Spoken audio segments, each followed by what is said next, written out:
మీ పేరు ఈ గాని, హెచ్ గాని లేదా హా అక్షరంతో మొదలవుతుందా? అయితే సా, లా, కా అనే అక్షరాలతో పేరున్న అమ్మాయిలతో ఈ బంధం అనేది చాలా అనుకూలంగా ఉంటుందనేది కూడా మనం చెప్పుకోవచ్చు. ఈ, హెచ్, హా అక్షరాల అబ్బాయిలు ఇంటెలిజెన్స్ అని చెప్పుకోవచ్చు.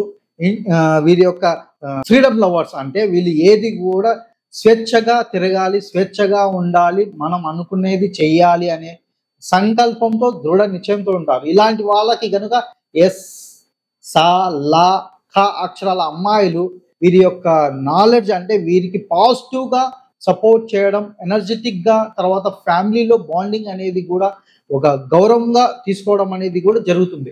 రిలేషన్లో ఈ జంటకి మంచి మెరుగైన కమ్యూనికేషన్ ఉంటే మాత్రం చాలా హ్యాపీ లైఫ్ని లీడ్ చేస్తారనేది కూడా మనం చెప్పుకోవచ్చు అనమాట. ఎందుకంటే ఏది కూడా వారి యొక్క మ్యాచ్ మేకింగ్ అనేది ఇంపార్టెంట్ అనేది చూసుకోవాలి. హా అక్షరంతో ఉన్నవారు అప్పుడప్పుడు ఒంటరితనం కోరుకునేవాళ్ళు. ఎందుకంటే వీళ్ళు చాలా బ్యూటీ లైఫ్ని ఎంజాయ్ చేయాలనుకుంటారు.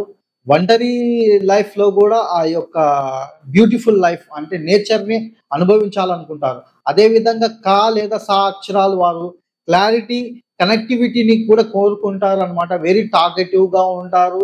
చిన్నపిల్లల స్వభావం ఎక్కువగా ఉంటుంది. ప్రేమలో బలమైన బంధాన్ని కూడా వీళ్ళు ఏర్పరచుకోవడానికి, ఎందుకంటే గౌరవాన్ని ఇంపార్టెన్స్ ఇస్తారు. సెల్ఫ్ రెస్పెక్ట్ అనేది కూడా వీళ్ళు ఎక్కువగా కోరుకోవడం అనేది కూడా ఇక్కడ జరుగుతుందని మనం చెప్పుకోవచ్చు. ఇది స్పిరిచువల్ మైండ్ వైపు తీసుకెళ్తుంది. తర్వాత ప్రాక్టికల్ కమ్యూనికేషన్ అంటే స్పిరిచువల్ ప్లస్ ప్రాక్టికల్ లైఫ్ని ఆలోచించే జంటగా కూడా మనం ఇది చెప్పుకోవచ్చు. వీరి యొక్క లైఫ్లో హ్యాపీనెస్ ఉంటుంది. తర్వాత సక్సెస్ఫుల్ లైఫ్ అనేది కూడా లీడ్ చేయడం అనేది జరుగుతుంది.